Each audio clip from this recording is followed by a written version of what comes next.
We should wait for people to join. Here they come. Here they come. So I was thinking back to my time in India last night. We had the monsoons yesterday afternoon. The tail end of Hurricane Ida came washing through New York. I heard, and the subway system was drowned, and buses were waterlogged, and all sorts of interesting stories. I was watching Broadway here. It looked like a river. It was the water gushing down the hill. But there's something very comforting about being in a warm, dry place, watching the rain outside. I suppose it's the essence. Hello, I think we can start now. Hello, everybody. I am Ian Williams, President of the Foreign Press Association of New York, and it is with great pleasure, personal and professional, that I am here to introduce. Everyone keeps calling you Dr. Shashi Tharoor, but as we used to know with you and Shashi Tharoor. Yes, Shashi will do. Thank you. Yes, doctor, I have a headache. Not that kind of doctor. Yes, I know. Well, Shashi, I knew when he was a distinguished member of senior staff at the United Nations. I believe it began with Perez de Cuellar when I first met you, and then on to the lamented Kofi Annan subsequently. And of course, Shashi was sadly unsuccessful in his bid for the Secretary Generalship, which came, and Ban Ki-moon was the successor. I think we miss you even more with the current incumbent, but that's me being personal about it. Shashi returned to India, became a member of the Lok Sabha, the sort of equivalent of the House of Commons or the House of Representatives in Delhi, representing a Kerala constituency for the Indian National Congress. But he's also been, from our point of view, a distinguished journalist and writer. And I read your book on the British in India while I was dying, or just before I died. I came back to life and I reread it, and it's even better when you're alive. I'm so glad that you're alive and well, above all. Yeah. Yes. So I did enjoy the book. It's very illuminating. And what I liked about it was it wasn't rancorous and vitriolic nationalism. It was calm, assured, just the facts, ma'am, and laid out the facts of the British occupation of India for all of those generations, which amazing enough was not done so that the British could provide nice machinery and railways and police forces to the peoples of the subcontinent. So we got such a wide range. When we tried to get Shashi earlier this year, he was actually suffering from COVID, as were so many people in Delhi. And we're still locked down here, and presumably locked down in India as well. But we're at a real strange juncture of events where all across the world, what seem to many of us idiotic reactionaries are in control, except possibly in Washington for once. But you look at India, you look at London, you look at Brazil, you look at Manila, and you think, how did these people get here? And here we have Shashi, who is a front bench spokesman, but a member of the opposition and not a member of government when India needs some rationality in a big way. And that's the context I'd like to sort of come in. We'll get the questions from the audience as well. But India is in this juncture. We have India, we have China, which is in its own grip of reaction, as anyone from Hong Kong will testify. We have the United States, we have Afghanistan has just gone, with or without. Has it become a Pakistani satellite, or does Pakistan become a Taliban satellite? Yes, from one of some Pakistanis think that this is their victory, and they may well be right. We'll have to find out the hard way. So, how do you see India's position in the near future with all of these juxtaposition of forces? Because India is a major power, but it's a major power surrounded by, equally major powers almost. Right, yeah. Well, first of all, as far as the situation in our neighborhood is concerned, we went through a bit of a shock last year when a border that had been quite tranquil for decades, the border with China, suddenly erupted in conflict, and 20 of our soldiers were killed by the Chinese in a remote and rather sort of snow-ridden waste up in the Galwan Valley in the Himalayas. And that created, obviously, a terrible new low in the India-China relationship, which already was a major geopolitical challenge for India to deal with for the rest of 2020. But now Afghanistan has certainly been a most unfortunate development from India's point of view, because we have extremely unhappy memories of the Islamic Emirate, which was the last time the Taliban ruled Afghanistan from 1996 to 2001. Not only were they hostile to India, they actually connived in the hijacking of an Indian aircraft to Kandahar airport, and indeed resulted in the handing over of terrorists, Pakistani terrorists from Indian jails, who subsequently were involved, for example, in the murder of Daniel Pearl and so on. So it was an unhappy set of memories. And on top of that, the Taliban in Afghanistan became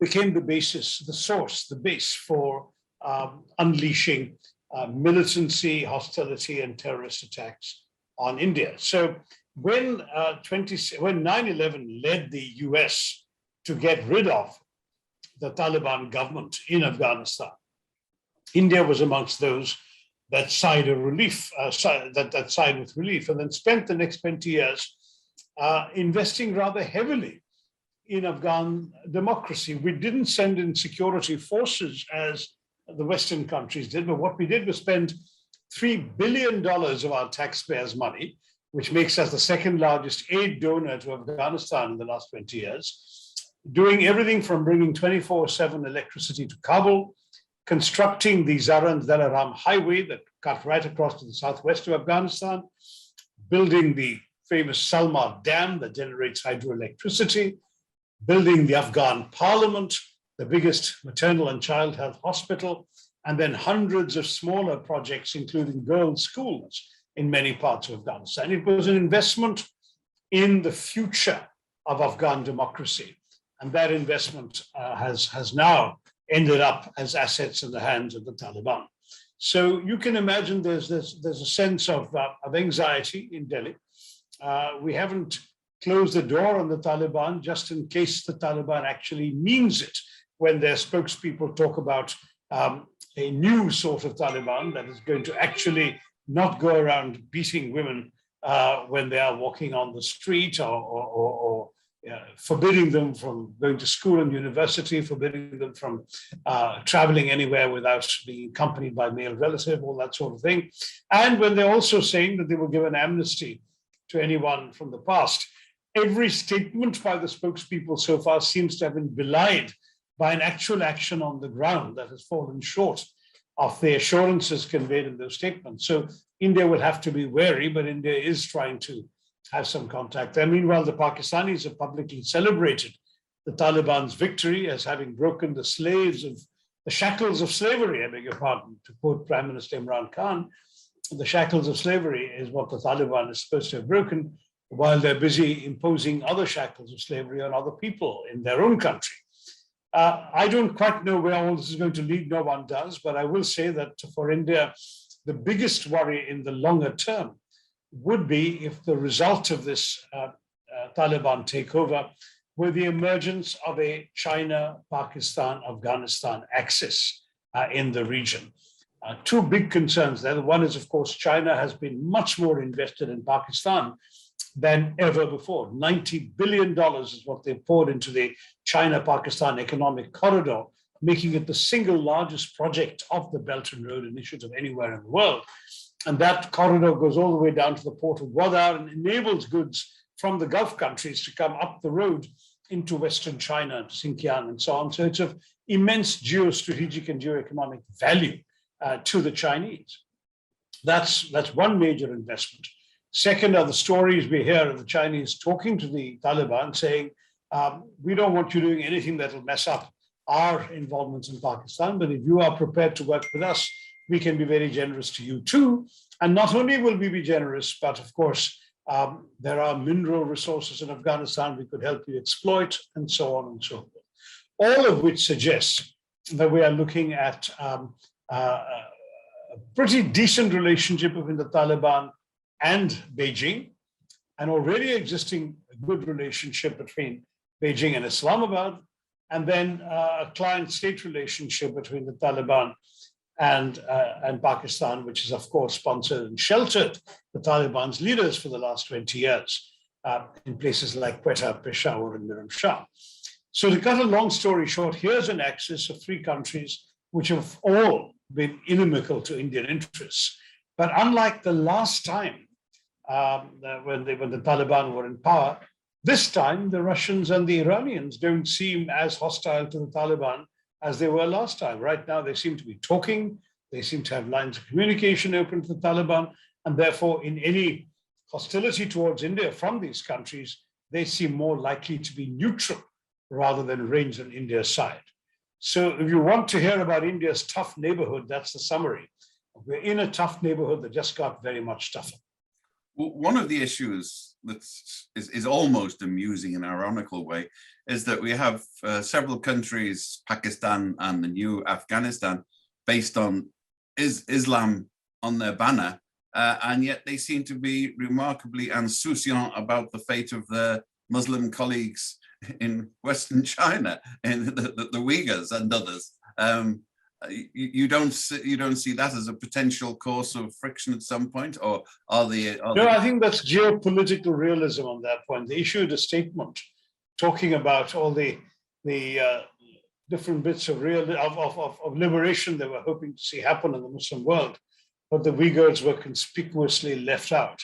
And more of Islamic radicalization has chosen its enemies. It's the Western democracies, India, Israel, but has absolutely no intention of creating a set of enemies on the other side. In other words, if you follow the principle of my enemy's enemy is my friend, then China is seen as a potential friend of these forces. And I don't just mean the Taliban in Afghanistan. I mean people speaking in the name of ISIS and Al-Qaeda, Daesh, all of the stuff. They all essentially articulate a particular point of view in which the fall of Kabul is to be followed by Kashmir, for example, and other long-standing targets of the Islamist extremists. But you'll never find them mentioning the Uyghurs and Xinjiang, because they know that that means taking on a powerful foe who at the moment is quite willing to be their friend. I take it this self-denying ordinance also applies to the Rohingya in Burma, Myanmar. Well, I mean, yes, I mean, you can go on and on with examples. Myanmar at the moment is tranquil, but it's in many ways, from the point of view of the students and the Democrats, it's the silence or the peace of the graveyard. It really has been a very ruthless clampdown by the junta in Myanmar, and with Aung San Suu Kyi under house arrest and others having even been shot in the streets.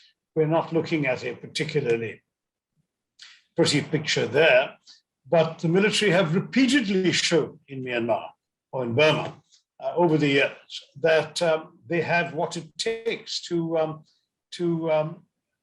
not only wield power, but wield control over any Democrat they may allow to hold power temporarily. So it doesn't look like we're going to see anything but a reversion to the norm.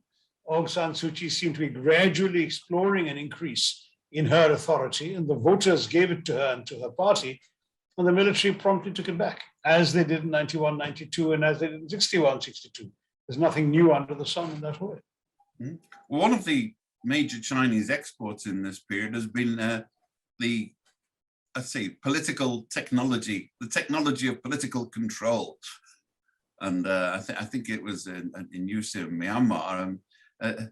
How is the Modi government on its use of electronics to control dissent in India? Because we know the journalists are having a hard time, and many others who are dissidents.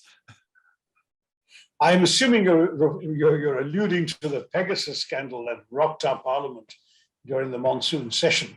As you know, there was this investigation done under the aegis of a Paris-based NGO called Forbidden Stories, in collaboration with Amnesty International, that established that large numbers of people had inserted onto their telephones spyware under the brand name Pegasus, sold by an Israeli company, NSO. NSO revealed that they only sell that technology to governments, and what is more, that governments have to be vetted by the Ministry of Defense in Israel, because Israel classifies the Pegasus spyware as actually being military-grade weapons. I mean, it is a military-grade weapon, it's weapons technology we're talking about. Now, this Pegasus spyware basically sits on your phone and gives command of it, of every single thing you're seeing, hearing, watching, typing, reading on it, to the spooks who have you in their sights. And that was bad enough, but then it turned out that a target list was leaked of some 5,000 names in 40 countries, I think it was. And it turned out that the Indian names involved entirely opposition politicians, the election strategist of the West Bengal chief minister in a tightly fought election against the ruling party, 40 journalists who are political journalists covering political beats and talking to opposition journalists. And in other words, it's bad enough if this spyware has been taken by some hostile foreign power and parked on Indian dignitaries' phones, as it were. That would be a national security threat. But if it's actually been taken by the government and parked on the phones of its opposition, that is both illegal, because there is no law that permits it, and unethical because it involves spending taxpayers' money for the narrow partisan benefit of one political party, as well as being a fundamental threat to Indian democracy itself. So that's been a huge issue that has consumed and rocked the political class. But needless to say, the government has stalled all discussion of this in Parliament, will not confirm or deny. Well, they've denied that any unauthorized interception has taken place, but that's almost beside the point. You couldn't authorize, you can't authorize in any case the placing of spyware because the law explicitly forbids it. There are specific procedures and fairly robust ones amplified by the Supreme Court under which lawful interception of communications can take place for specific purposes and for finite periods of time. But nothing permits the government to plant spyware in anybody's phone. That's explicitly disallowed and carries a hefty fine and 3 years in prison if anyone's caught doing it. So there are not only politicians agitated about this, there are a slew of cases before the Supreme Court as well. So you haven't heard the last of this issue in India. Well, the BJP does appear to have learned from their Republican colleagues in America that control of the courts is one of the best ways to control the political system. Would you have any comment on that? For the moment, I'd rather vest my hopes in the independence of the judiciary, especially since in India, it has a long and hoary tradition of independence, going back, I must admit, to the British days, though, I have some complaints about the rule of law in colonial times, but still the respect for the rule of law has been entrenched. We've seen a number of unpopular judgments, unpopular with the government of the day in various places. So I'm reasonably confident, I'm hopeful that the judiciary will look at this. In any case, I have no doubt that they will do better than a parliament that is dominated by an overwhelming governmental majority. Gokul Gopakuma, I hope I've pronounced it properly, says the Taliban want to maintain Afghanistan's trade, economic and political relations with India. The senior leader of the outfit, Shah Mohammad Abbas Stanakazai, has said. The comment is, to believe in the Taliban now, wouldn't you have to grieve tomorrow? I mean, do you think there's a real chance that there is a reformist wing in the Taliban who want to integrate it into a... Well, there is a presentable... There is a presentable face of the Taliban, and Stanakazai represents it. He has been leading the political office of the Taliban in Doha, Qatar, for some years now, since 2018. and has been speaking to foreign diplomats, including Indian ones, and to the press. Stanik Sai was actually trained as a young army officer in the 1980s at the Indian Military Academy in Dehradun. So he has a number of Indian friends, classmates, and I'm told enjoys a mean cup of Indian tea, chai. But that doesn't necessarily mean that he commands that his words are law for those who are controlling things in Kabul. That's part of the problem. It's still a very inchoate system, Ian, and you don't really know, whether what the spokespeople say is what the gun wielders are going to do. As I said earlier, we've seen, for example, statements being made by spokespeople, all of which have been violated by actions on the streets the very same day or the very next day. And having one presentable face saying nice things and another nasty one doing the opposite is the classic good cop, bad cop strategy. But there's no point talking only to the good cop if you're on the receiving end of the bad cop all the time. This is the uncertainty in analyzing what's going on. I'll also add that the questioner's skepticism about the Taliban is entirely warranted and is an accurate reflection of India's previous bad experience with them. But right now, I would counter that with a question saying, what choice do we have? I mean, what on earth should we do? We have every good reason not to create an enemy for ourselves on our western borders behind Pakistan. We certainly need to keep lines of communication open. We have interest, as I said, $3 billion of our taxpayers' money has been sunk into Afghanistan. And finally, we have every logical argument in favor of saying that as long as they're saying they're willing to work with us, let's work with them. Not so much trust, but verify, to quote Reagan's famous dictum, but believe with skepticism and see exactly what happens on the ground. Verify from your actual experience. And I think that's something that honestly we'll have to do because we have no choice otherwise. Well, as I said in response to the earlier question, the fact is, Ian, that it's not as if we're overflowing with options. Last time around, when we did support the northern insurrection in the Panjshir Valley against the Taliban government at that time, we did have more than tacit help from Iran and Russia. This time, I don't think that's forthcoming. So it's not as if we have a credible alternative strategy. And certainly the Americans are exhausted by this, have walked away.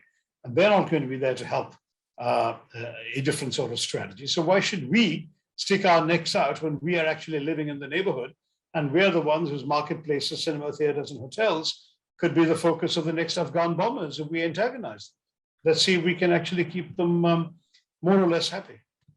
Now, no one expects political stuff to be all done out in the open, but the media reports in America have shown that the Taliban actually cooperated in the evacuation of people to the airport. They got Taliban escorts, and this bespeaks a sort of fairly intimate level of communication between US forces on the ground and the Taliban, which neither side, for obvious reasons, wants to be too publicized.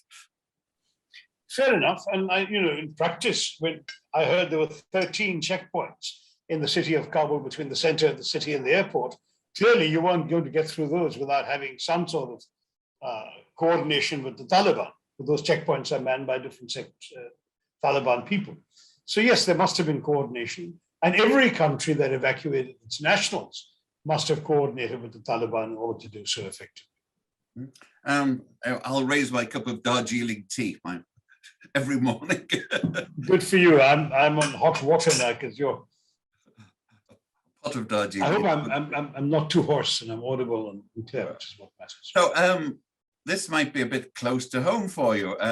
From Sridharan Tamil Mogan, why is the Indian National Congress still investing in Rahul Gandhi? Well, because he is somebody who has an enormous amount of support within the party. Ultimately, parties reflect in many ways the wishes of their workers. And I think there's very little doubt that, very frankly, Rahul Gandhi is the preferred choice of the vast majority of Congress Party workers. And that is the short answer to your friend's question. Now, it's true that that he has given up the presidency of the party last year, I beg your pardon, a couple of years ago, and that as a result, the long continuation of an interim arrangement has raised eyebrows. But many of us have been pushing for some time that we should see this being sorted out, clarity coming in at the top, and the party hitting the ground running in the lead up to the not just the next general elections, which are still 2.5 years away, but the 16 state elections between now and then. So there's a lot of fighting we need to do, and we intend to approach it with all the energy and clarity at our command. It is very difficult to mount an effective campaign with an interim leadership when you've got a fairly entrenched government leadership in the sense of Modi and the BJP. So it's are you a candidate? At the moment, let me put it this way: there are no candidates. There is no election announced. There is no process. We'll take, on the assumption that most people have that Rahul Gandhi will step back into the post. I think the question is academic. But as the American politician was once asked, will you run if asked to stand, or will you stand if asked to run? I'm at this stage going to take the fifth, or whatever the Americans also say on these matters. I think it's, honestly, the important thing right now is for the values and principles the Congress Party has always stood for to be out there, to be defended, protected, and articulated. We are looking at, as I use the title of my next book that's to be out in America next month, there's a struggle for India's soul going on in our country. And the fact is that struggle is about something as fundamental as the core conception of what we're all about as a country. When India was partitioned by the departing British, when they hacked Pakistan out of the stooped shoulders of India in 1947, the issue that divided the country was not ideology. It wasn't Marxist versus communist versus capitalist. It was not geography. It wasn't north versus south, east versus west. It was on one simple question: should religion be the determinant of nationhood? And those who believed that their religion determined their national identity, they left the country and formed a different country called Pakistan. And the founding fathers of the Indian Republic profoundly believed, and they included people of every religious faith, that their independence struggle had been for everybody, and that the country they were establishing would also defend the rights, the equal rights of everybody. And they spent 2.5 years debating all of this in the Constituent Assembly, and wrote a rather fine liberal constitution, which has stood the test of time of 75 years. Now you have a different set of people who've come to power, and who have taken a position which, I'm sorry to say, is a good deal less welcoming of the underpinnings of our constitution, who are basically saying that the Hindus are the essential people of India, and that the nation should be a Hindu Rashtra, a Hindu nation, that others live here on sufferance as guests or interlopers, and that as a result, there should be a particular view of the national identity that is very different from the pluralism and diversity that we've celebrated for the last 7 decades. Now, that's a very fundamental question we're thrashing out. The Congress Party stands very clearly with that vision of pluralism and diversity, and the ruling party stands on the other side. And that's really the big fight that people like me believe is worth engaging in. I think you've made the point in the past that, in fact, the BJP position is that Jinnah won the argument in terms of sectarian statehood. Well, I think that he wanted to create Pakistan, but he had not succeeded in sort of infecting the Indian thinking about any of this. India had resolutely rejected his basic idea that that religion was what determined who you were in terms of nationality. And so we had, Muslim presidents and and heads of Air Force and generals in the army, and captains of the cricket team, and chief justices of the Supreme Court. Even the chief engineer of the nuclear weapon, as I remember. Mm-hmm. That's right. The father of the nuclear program in India was a Muslim. So all of these things actually were a standing, living repudiation. that India's Muslims needed a separate country to fulfill their aspirations. Until this lot has come to power, and they've certainly changed those assumptions. They're the first ruling party that's not had an elected Muslim MP.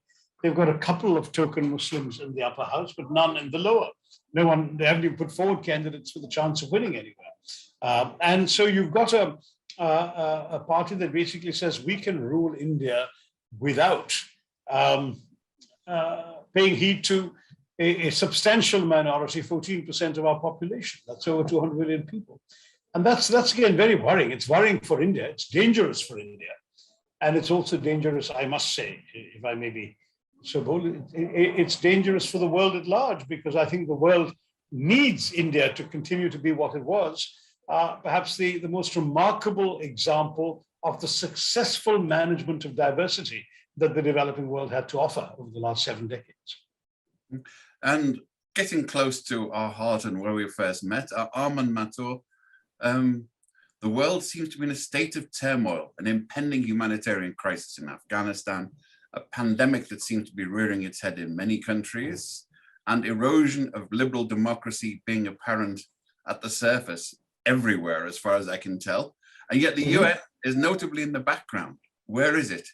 Even granted this is a creature of its members, isn't it increasingly moving towards an anachronistic existence? Now, before you were a UN sort of civil servant and you had the vow of omerta, the thin blue line that meant that you couldn't criticize the august institution. Now, with this distance in time and geography, what is your frank appraisal of the United Nations at the moment? I must confess, from where I am, it's profoundly disappointing. Well, I must say I'm studying it a lot less closely these days because I've got more than enough on my plate with Indian politics. So you would be the better one to answer that question, Ian. But I would say that the impending humanitarian crisis in Afghanistan is squarely a UN issue. I've already seen some statements coming out of both UNHCR and out of the Secretary General's office, which are the right things. And I think we need to try and have the UN out in the lead on trying to get international assistance to the people in need there, and as well as, of course, guarantees in order to permit people to leave Afghanistan even after the official airborne evacuation ended on the 31st of August.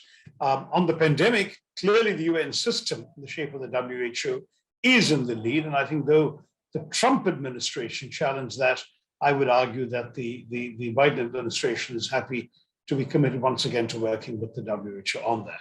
On the erosion of liberal democracy, I don't know how much we can actually blame the UN for that. I mean, the UN, after all, flourished at a time when half the members were part of the Soviet bloc or ran dictatorships at home. So the fact is that not every period of the UN's history was reflective or embodied the shining glory of liberal democracy around the world. I would say that democracy in the world today is actually in a much better place than it has been for some time, than it was during much of my UN career. But I agree with you, Ian, that in recent years, I trace it back to no more than 7 or 8 years, the last decade at most, we have seen a significant erosion, largely because of the rise of elected autocrats, people who have used democracy and their populist appeals very often to get elected, and then have proceeded to systematically hollow out the institutions of democracy that they should have been strengthening and honoring. And we've seen that in Turkey, in Hungary, in Trump's US, in India, and in more and more countries. And that perhaps is the erosion of democracy you're both talking about, where you have the formal structures of free and fair elections, a free press, free institutions, a parliament, a judiciary, and so on. And yet you find that, unfortunately, much of the substance, depth, and autonomy associated with these institutions is no longer quite so robust. Now, that is something we need to be concerned about as thinking citizens of the planet, but I'm not sure it's the UN's business, thanks to the fact that it is indeed an organization of sovereign member states. I don't see how the UN can get involved in telling and eroding democracy to start being more democratic. That's simply not the UN's job. Well, one of the weapons which the UN always had potentially, but were very loath to use, the Secretariat as an institution, was the power of naming and shaming. You know, as you know, the Secretary General has the theoretical power to bang an item on the agenda of the Security Council and can do it publicly. The point is, it's almost like if a tree falls in the forest, will anyone notice it now? If a Secretary General goes up and says, this is your job, you do something about it. You, China, you, Britain, you, France, pull your finger up, do something, you know, do something. Would it have any effect? No, because I think he's got to be realistic. I don't think, for example, that China and Russia, or for that matter, almost any other government you can think of, will even consider it an admissible interference in their sovereign right to determine their own political systems. I think, you know, this is an understandable preoccupation of very many sort of right-thinking liberal intellectuals around the world.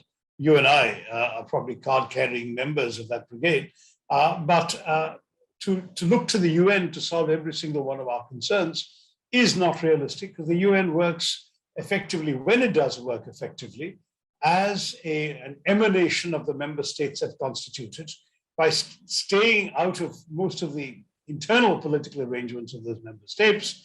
And then of course, where member states can agree, provide the political will and the resources, the UN can be an incredibly effective instrument of the collective will of the international community. And so you've got humanitarian action, you've got peacekeeping, you've got all sorts of issues from climate change to even some aspects of human rights. So the UN has been an effective advocate.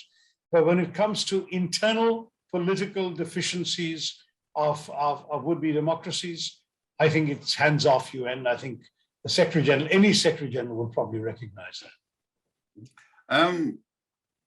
Mind you, I've seen Kofi Annan discreetly, quietly, behind closed doors and with no public noise, say helpful things about encouraging democratic processes within countries. But as I say, behind closed doors, no public naming and shaming, talking to governments in a friendly way, particularly from Africa, from the developing world, and seen him do it. And it can be done, but not by going and thumping the table of the Security Council. Yeah, well, I know that Ban Ki-moon actually was surprisingly active on a personal level, talking to people. But once again, if a tree falls in the forest, right, Yuvraj Singh Thakur has promoted you. Greetings to Sir Tharoor. No, this is a British Imperial Knighthood, companion of the British Empire, whatever. As we experience the abrogation of Article 370 in Jammu and Kashmir, how do you visualize the situation of Indian security in relation to that of Kashmir from the prevailing or future threat of the Taliban? And how does CAA or NRC logical in relation to what is now happening in Afghanistan? I mean, Kashmir has been a flashpoint for many years, and right. There were no good ways out, but I think we'd agree that the government of India took the worst way out in the most recent, not a good way out in its recent denouement. Right. Well, Kashmir remains a serious problem child, as it were, for Indian democracy and Indian security. I was actually supposed to be there today, and I would have done this chat, from there, except that today a well-known nonagenarian separatist passed away, and there were some tensions associated with his funeral, which resulted in a curfew and the temporary interruption of telecoms, internet, and so on. So I thought it's important to stay in Delhi and keep my commitment to you than to be stuck in a hotel room in Kashmir, unable to communicate to the outside world. And therefore, I actually left it.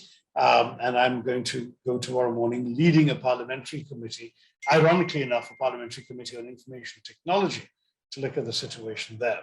Having said that, the questioner asked about the abrogation of Article 370, which was a decision that I opposed in Parliament, a decision taken by the present government. But that is now history. That's happened a year ago. And I think the current debate now is more about the restoration of statehood within the Indian Union rather than the restoration of Article 370, which guaranteed a certain level of autonomy that Jammu and Kashmir has indeed been deprived of since then. But the restoration of statehood is rightly on the agenda, and my party supports it as well. The questioner asks about CAA and NRC. CAA is the Citizenship Amendment Act, which I also denounced in Parliament when it was introduced, which essentially introduces for the first time, and this is what I was talking about, the struggle for India's soul, introduces a religious litmus test when it comes to actual Indian citizenship issues. Right now, refugees from neighboring countries are welcomed into India. It takes them 7 years to be eligible for an Indian passport. But the CAA would actually fast track people from neighboring countries from every religious background but Muslim for a 5-year process rather than a 7-year process. Now, you may think that's a trivial issue, but it's not, because it's the first time that by enumerating specific faiths in a piece of legislation, an Indian government has, in a secular state, in a state that has traditionally respected and embraced diversity, actually discriminated against the omitted faith, in this case, Islam. And I don't think there's a connection really between that and Afghanistan, except that it is true that those Afghan Hindus and Sikhs, of whom there are a handful, there are still 150 or so waiting evacuation to India. Many of these, by the way, are not of Indian origin. They were converted Afghans to Sikhism in the 15th and 16th centuries. Some are of Indian origin, but very few relatively. So these Hindus and Sikhs essentially have found their lives very difficult under the Taliban and are seeking evacuation to India. They would benefit. And there's some crowing going on the part of the ruling party saying, see, you terrible critics of the CAA, finally the Afghan crisis is showing the utility of the CAA, the Citizenship Amendment Act. I respectfully disagree, because I'm also aware of many Afghan Muslims who are equally desperate to be evacuated to India, many of whom have connections to India and we're very happy one day just live and work and be citizens of India. Why should they be treated differently from the Afghan Hindus and Sikhs alone? So my stand is unchanged on this, but if the question is hasn't this vindicated the CAA, I would not particularly agree, because I believe India should, as it always traditionally has, way before we became an independent country, we've had a tradition of welcoming the persecuted of all races and faiths, from all religions, all over the world. We have the world's oldest Jewish refugee population, going back to the destruction of the first temple by the Romans, and again, the first temple by the Babylonians, and the second temple by the Romans. And they all showed up, not all, but I mean, a few hundred showed up in my state of Kerala and were embraced and welcomed to settle down there. And we've had other Jewish populations coming in, never knowing a single example of anti-Semitism during their time on Indian soil. You have similar cases of the Parsis who fled persecution in Persia by the then Islamic rulers and sought refuge in Gujarat in India in the 8th century, and so on and so forth. So we've traditionally given refuge and not asked questions. What's your God? What's your faith? You come here, people are being bad to you, we will embrace you, we accept you. If that, frankly, is the Indian tradition, that's what we should be following, rather than a new Citizenship Amendment Act that seems to single out by omission one particular religious community.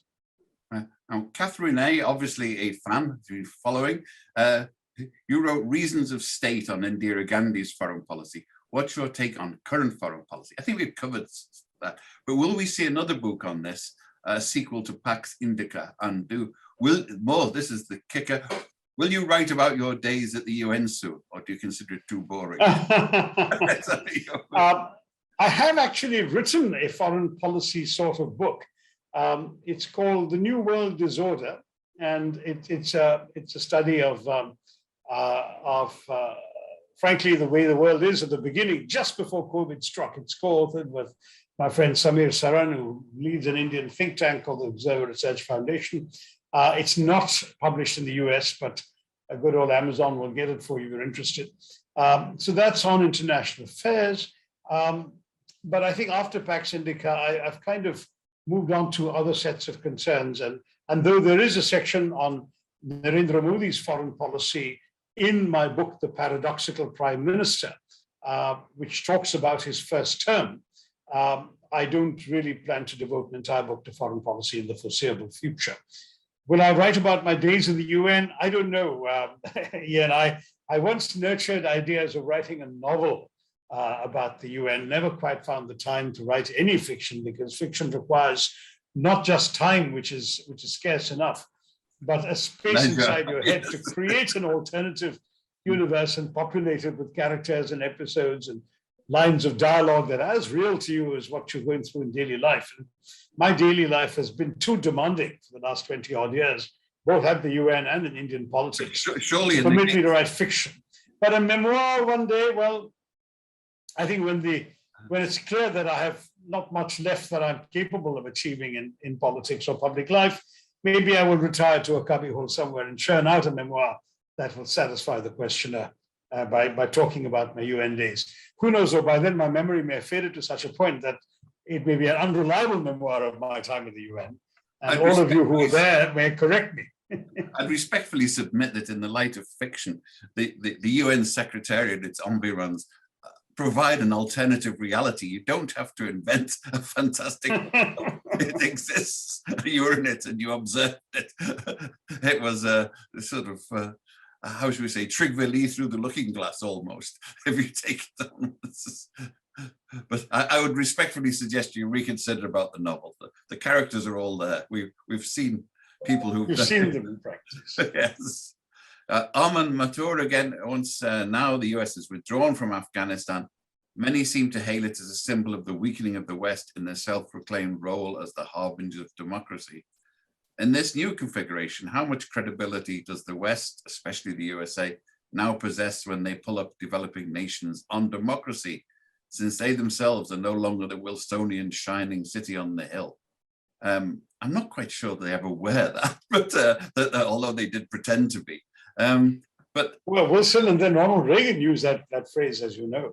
Yes, indeed. That's well, it is American exceptionalism theologized, I suppose. But what there is obviously, I mean, I personally think that Biden did the only thing that was available.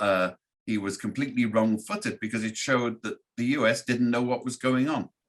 It reminded me of in Iran when the diplomats from the American embassy were driving all the way to in from the city and didn't notice the death to the Shah signs all on the way and believed everything the embassy told them because they couldn't read Farsi. And in this case, of course, that they couldn't read Dari or Farsi. And you know, it was clearly that they were out of touch with the reality. I mean, it was a surprise, but it shouldn't have been a surprise to anyone that the Taliban had come to all of these cozy deals with the Afghan military, which disintegrated at the click of a finger.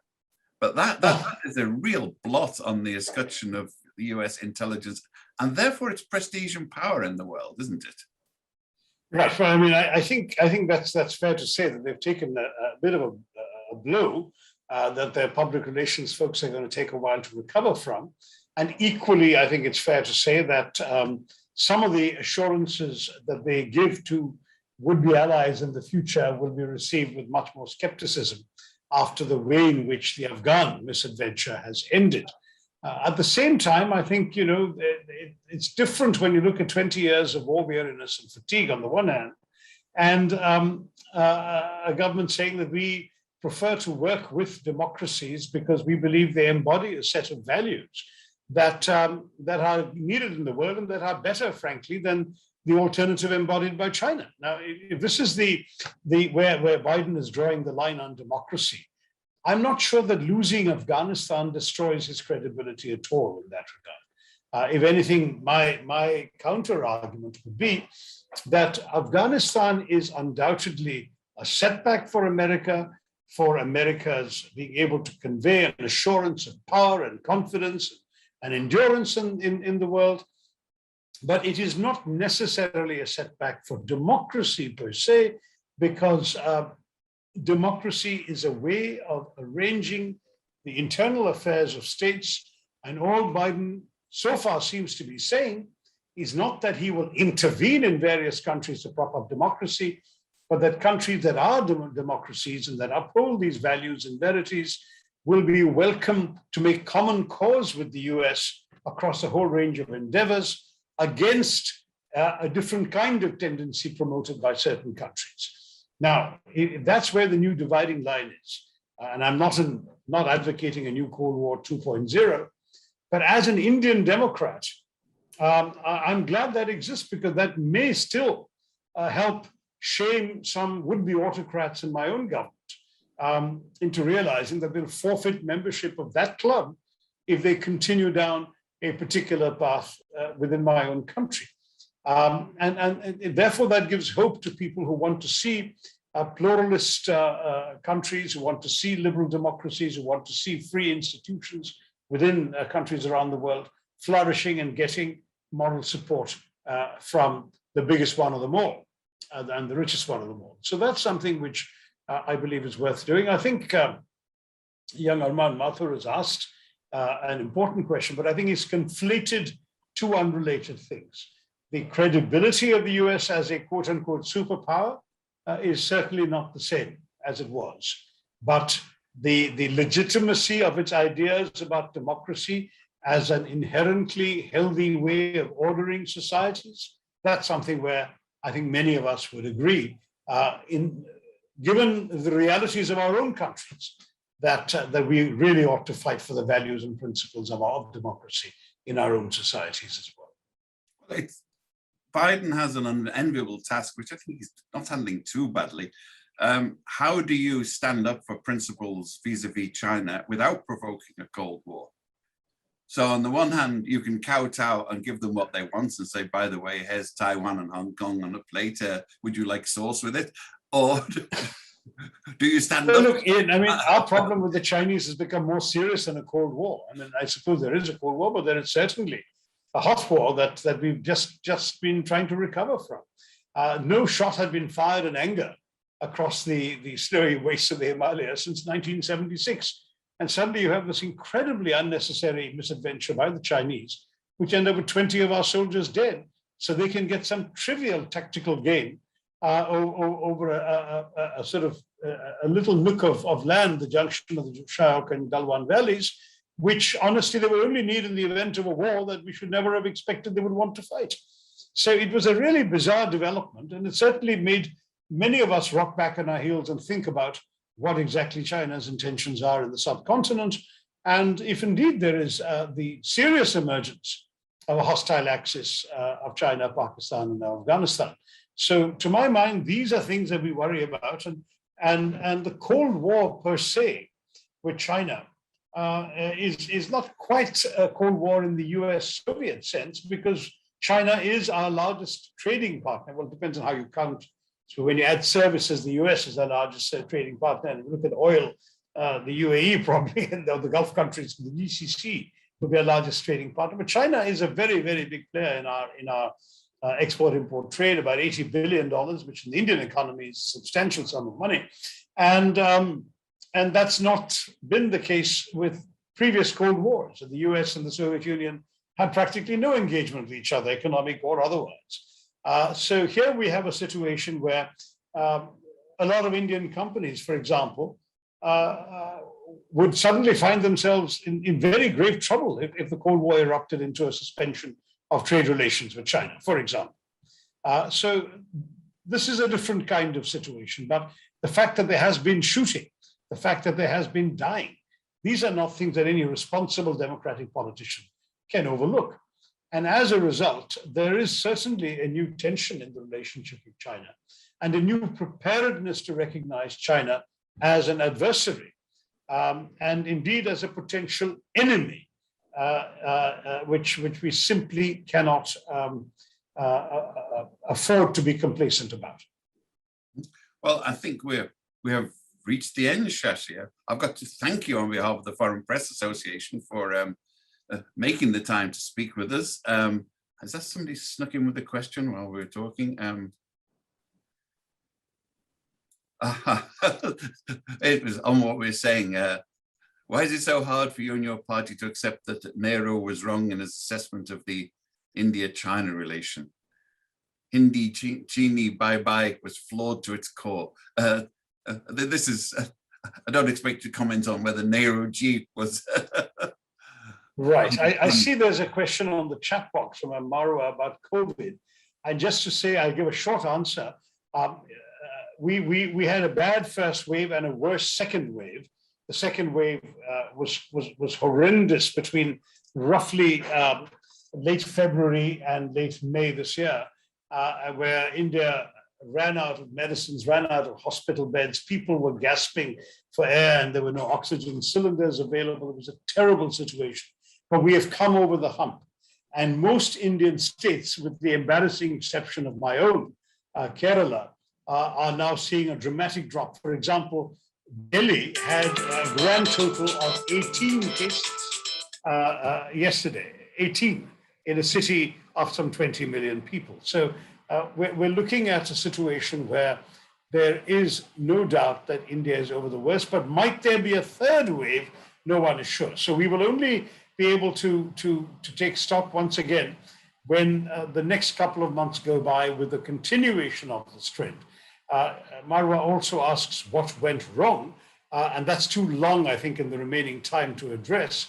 But amongst the things that went wrong are governmental complacency and a few, I'm sorry to say, governmental mistakes of mismanagement, of using symbolism over substance, of excessive centralization, of disregarding the time-tested mantras of test, trace, and treat that WHO taught us all, the mismanagement of a sudden, abrupt, draconian lockdown, insufficient funding, particularly to the state governments, complacency, delays in ordering vaccination, and vaccine mismanagement. If you'd like to see some more detail on all of this, my column on Project Syndicate in May of 2021, I do a monthly column that's syndicated in the 88 papers around the world by Project Syndicate from India. And this one is about India's COVID crisis. If you'd like to get more details, it's all available on the internet. Project Syndicate, my name, and COVID, and May 2021, you'll get it. I have to say that your critique applied equally to Boris Johnson, Donald Trump, and other politicians around the world. So, I mean, Modi is not my favorite character, but he's far from unique in his mistakes, missteps on this issue. So, Caitlin, if you have our next Chiron, I have to say goodbye. Thanks very much again, Shashi. Please do come to New York soon and we can host you in person. Are you coming for your, no, is your book launch coming? You know, I really would love to come and see my grandchildren. I'm now a grandfather, which you have not seen me in that incarnation. Oh, but Americans, the American authorities are not allowing the likes of me in because my own children are not minors. So if they were minors, still I could have snuck in to see them. But otherwise, I'm afraid people from India are not welcome just yet. And I'm looking forward to an opportunity to come and see my grandchildren when I can. Okay, well, we're carrying on. We're speaking now with September the 7th at 4 o'clock. We have a session with the ambassadorial roundtable on Biden, Russia, and China. India's missing off there, but I'm sure we can intrude it into the discussion. And shortly after that, A Decade with Peter Jennings by Tom Osborne, his new book coming up. And later on, since we're speaking of sort of bigoted, democratically elected people, Bolsonaro in Brazil with Richard Lapa. It's on my birthday, in fact, September the 21st. I might remember that one. So thank you very much, Shashi. Thank you very much for coming, everybody. Please join the Foreign Press Association. Please follow our briefings. This will be on YouTube, so you can refer your friends to Shashi's pearls of wisdom. Thank you, Ian. Good to be with the Foreign Press Association again. See you all again, perhaps in person one day next year. All the best to old friends and new who've logged in. Thank you. Thank you. Bye. Bye. Bye.